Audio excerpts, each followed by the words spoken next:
Good morning, everyone. Thanks for joining me here on the WITN First Alert Desk at 8 a.m. I'm Gigi Barnett. We're going to be joined by meteorologist Jim Howard in just a few moments. Hope you're all having a wonderful Tuesday morning. I know it's a little bit chilly out there. We're seeing some fog around as well, so please take it easy on the roads this morning.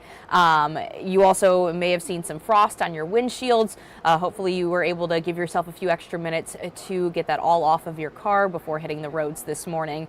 But luckily we are in for a nice warm up that'll be coming later in the day today, and then it'll be sticking around for the next few days. Jim's going to talk about all of the nice temperatures coming our way. It'll also come with some rain chances, but for the most part we can really just take advantage of 70s that are coming here. Before we talk about the rest of the forecast, though, we do have a story out of Chocowinity this morning. Yesterday we were able to speak to some members of the Chocowinity Volunteer Fire Department about their push to have people buy reflective address signs. Now, these are really going to help them in terms of response times and efforts. A lot of the areas, the rural areas in the community, do not have lights around, so that makes trying to find a certain house or address a little bit more difficult for them. So having these signs would really help first responders, local law enforcement find an emergency or where they need to respond to in a more efficient way. So we're going to take a look at their push for this. After struggling to find some addresses while responding to emergencies at night, the Chocowinity Fire Department is urging residents to buy these reflective address signs. It's one of the most affordable, easiest ways for first responders to find their locations. Chocowinity Fire Chief Tommy Pendley says the fire department has been selling the signs for about 20 years, but recently started pushing for residents to buy them. The signs make it very easy and accessible to enter driveways. The headlights and the flashing lights from our apparatus makes them stand out from a quarter to half a mile away, and it keeps us from having to sit on the side of the road and look down long driveways and try to figure out if we're in the right location or not.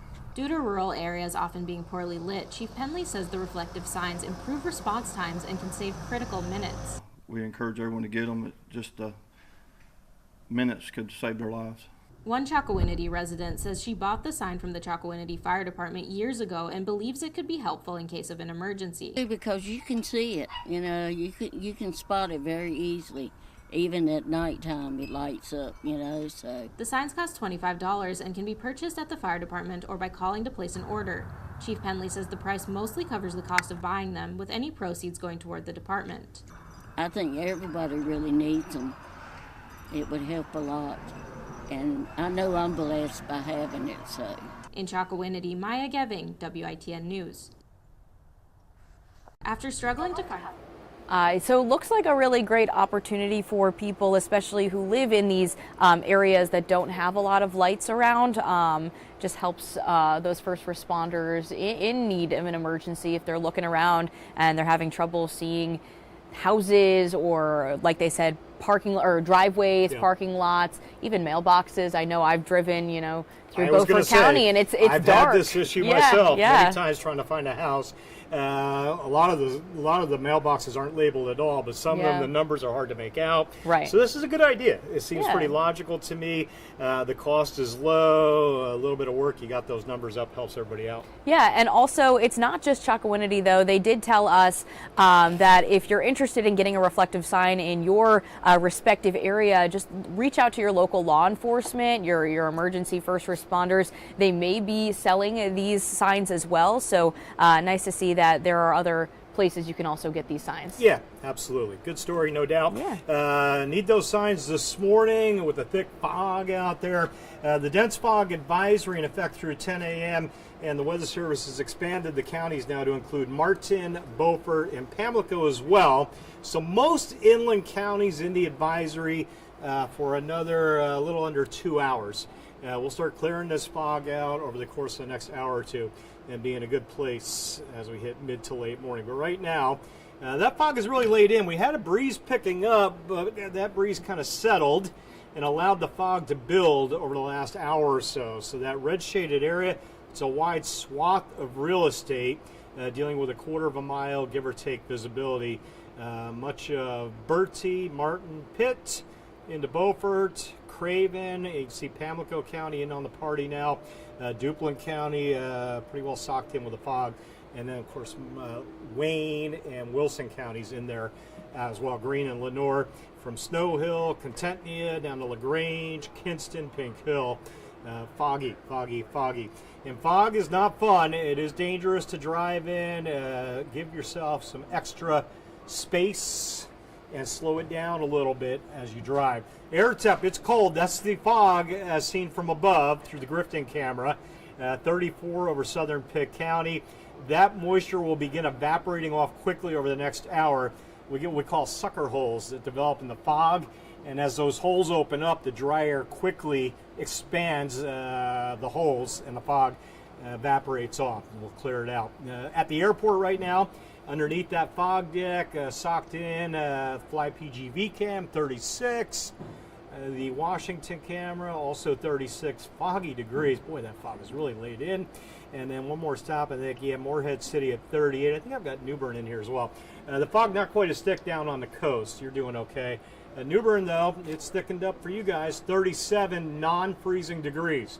We had freezing temps a few hours ago, just about all of us into the mid to upper 30s now. All right, patchy fog, sunny skies, 63 this afternoon. Yeah, it's hard to imagine a 63 when it's 35 right now, but we should get there as the fog clears. No clouds aloft. We saw in that Grifton camera how clear it is, so the fog will let the sunshine, once it's out of here, heat the atmosphere up quickly as we get into the afternoon. I expect that 60-degree temp to kick in probably by the time we hit noon, 1 o'clock. Right now, 10 degrees colder than yesterday morning. There's your mid-30s, near 40 on the coast. Cold. Winds at about 5 across the board right now. There's my air temps this afternoon. That's nice. 63, 64, sunny degrees. That southwest wind at about 10 or so. That wind tomorrow is going to come up. Watch as I roll you through the wind graphic. There's later today, 5 to 10. Tomorrow, winds come up 15, 20, 25. Stronger southwest winds, warmer temps. We'll see that mercury likely reach 70 tomorrow, 70, 71 for the afternoon high. That's gorgeous. We'll start off in the mid-40s tomorrow morning. Those 70s, we'll get them again on Friday. 8-day forecast. Check out the numbers. Again, watch the fog this morning. That's out with 60s later. Tomorrow, breezy, low 70s. We'll gust 25 on the winds. No worries for the Pirate baseball and softball games tomorrow at 4 and 5 o'clock. Thursday, some showers. Friday, Saturday as well. 40, 50, 60, the rain chances. Highs upper 60s. Mid-70s Friday. Near record highs in there. And then we'll kick all the rain out Sunday morning. That timing may move a little bit. That's the way it looks right now, though. And then again, a big chill down to follow.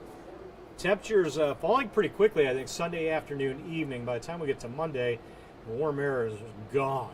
40s for highs, down to 27 Monday night. It is still winter. It's not going to feel like it much over the next 4 to 5 days. That cold air does come back next week. Be careful on the roads this morning. That dense fog advisory through 10 a.m. inland counties. All right, well, that's good to know, Yeah. and great to hear that we are in for a nice warm-up. Of course, let's just enjoy this fake spring that we have coming our way. We don't have to think about what's coming out on the other end of it. Yeah, and this is kind of the deal now. For the next 4 to 6 weeks, you're going to see big swings in temps. The battle starts now between winter and spring. Warmer air trying to build up from the south, winter trying to hang on with cold pushes from the north, and then we start talking about severe weather. Although I don't see that with this front late week. Okay. It won't be long before we start talking about thunderstorms. We say goodbye to a winter weather threat and hello to severe weather threats as we head into March. All right, well, good to know. Thank you, Jim, for all the updates, and thank you all for joining us. We've got Michael and George in our comments over on Facebook this morning. Thanks so much for tuning in, guys. Have a great rest of your Tuesday. Charlie will be here at 9 a.m. for another news and weather update. Hope you can join him then.